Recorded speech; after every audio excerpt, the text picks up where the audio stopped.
What is going on, everybody? Welcome to Sports Talk with Bro. It's another off day for the Phillies, which kind of stinks. I hate it. I felt like we just had one. What is going on?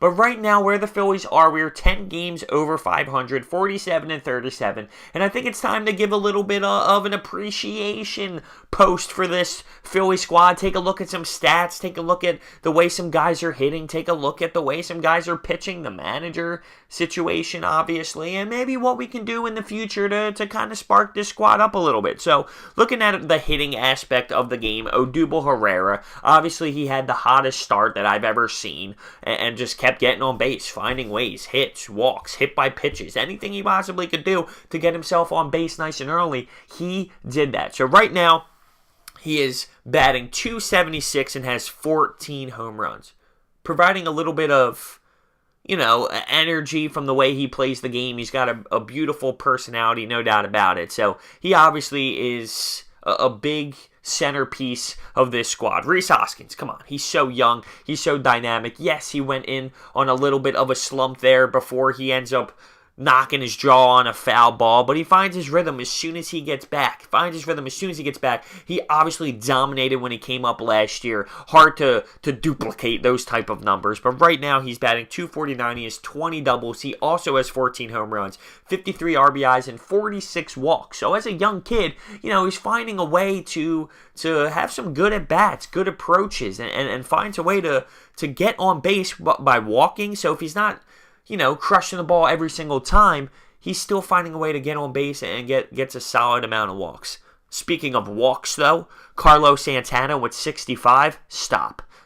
This guy is just something special with his approach to the plate. Yes, his batting average at .223 isn't the highest, and people are concerned, and they were concerned about this, especially in the beginning of the year. He also has 14 home runs, but this guy is truly something special with the plate approach.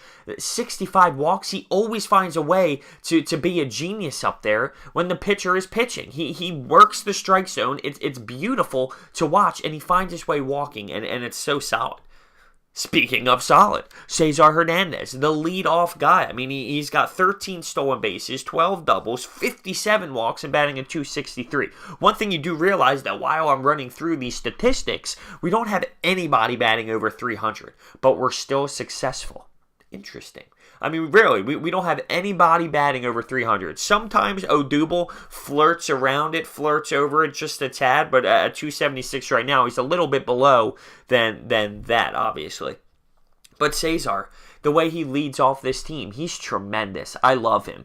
It's tough because we have the whole Scott Kingery and the infield situation right now, and that's Scott Kingery's position. But, I like Scott. I like Scotty at shortstop. He's definitely getting a little bit more comfortable, without a doubt. But we'll get to that once we talk about the potential of Manny Machado. But Scott Kingery, he's batting .224, 16 doubles. He's obviously a little bit more raw. He's younger, but he's finding his rhythm. He's getting some solid strokes out there. He looks more comfortable. Like I said, maybe that's because he's a little bit more comfortable in the field playing short. So, as he adjusts in the field, he can take a little bit of his mind off that, and he can put it to the approach at the plate. Maikel Franco, he's batting the same as Cesar, .263, with 40 less walks and 40 less hits. Is that a piece that we move to try and attack other players? Maybe. Although I think as of late, he's kind of been enjoyable to watch, not going to lie. He had that monster save defensive play the other night to keep us in the game for the Orioles and win that one. He had a phenomenal play. It might have even been the Nats series where he kind of looked like Derek Jeter with a nice backhand play, jump throw to first. I'm thinking, Maikel Franco, is that really you? So let's move on to the pitching. Aaron Nola, 11-2. I talked about this yesterday. I mean, he's amazing. It seems like he goes 7 every single time. I mean, the amount of innings pitched compared to the other pitchers on our team, it's just phenomenal. The guy just knows how to go deep into games. He's young. He's so special. I mean, his location pitches, it's phenomenal. The use of that changeup now. Come on now. It's just literally so fun to watch. I love when that kid is on the mound. 11-2. Remarkable. Eflin, 7-2, 5-0 in the last month. He had one brutal game against the Toronto Blue Jays. They were making it a big deal because this was the team that he started his career with and started his career against, and he got rocked. And then that game, he got absolutely pummeled again. And ever since then, it's like, man, this kid can really throw. He is showing me that he's locked in, focused, and just wow. I mean, there's no other way to put it. Zach Eflin is 7-2, and he's putting guys away. He's finding a way to work on his location, his off-speed stuff. It's just amazing to watch this guy play. He's a bigger dude. He can get a lot of power off the mound, and man, this young core here for the pitching is just fun. And Vinny Velasquez, I love him. He's 5-8.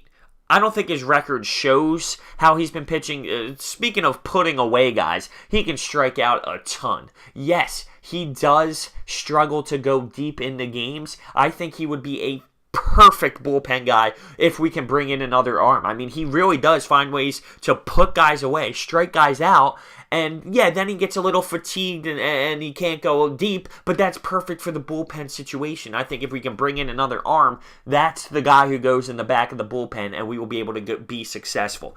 But another guy where his record doesn't show is Nick Pivetta, 5-7. He's been lights out. Yes, that Washington National Series, he went 1 2/3, and I went to the game. But yes, it's a fluke. It happens sometimes. Sometimes you just don't have it. But he has been absolutely a great piece, a steal from that Papelbon trade from the Washington Nationals, and I love what we have there. Jake Arrieta, obviously struggling, 5-6. He went on this brutal stretch of not being able to get a win since late May. And, I think he's just in his own head right now. We took him on here understanding he wouldn't be the Chicago Cub, Jake Arrieta. We took him on this team just to be someone in a veteran presence that's been to the World Series, won the World Series, been a dominating pitcher. And even if his record doesn't show it, I think he's really helped out this young core of pitchers because they lean on him. They look at him like a dad almost, They're like, teach me the ways. And Jake Arrieta has been, and I think that's a reason why this starting pitching has been so successful and really helping us in ball games, because I said we don't have any hitters over 300, but that's because our starting pitching has been phenomenal and going deeper into ball games, and that helps us out big time due to the fact that our bullpen is just not there. I mean, Tommy Hunter, clearly not great, and we expect him to be Nashak, injury, but he's finally starting to come back. We don't want to throw him into the fire. But speaking of bullpen, Sir Anthony Dominguez, in 9 attempts, he has 8 saves. And he's so young. He's so special. Yeah, sometimes I think we use him a little too much because we're using him for 2 innings, and we're trying to get 6-out saves out of him when Eflin could go 1 more inning. And I think that would save Sir Anthony's arm a little bit more. He's our only valuable option right now out of the bullpen, so you got to keep using him. You have to, because you live and die by him at this point, because that's all we really have. And that's a Gabe thing. And speaking of Gabe, yes, obviously I don't love Gabe Kapler. I don't hate him. I think I bring it on a little bit more that I dislike him more than I do just because it's funny.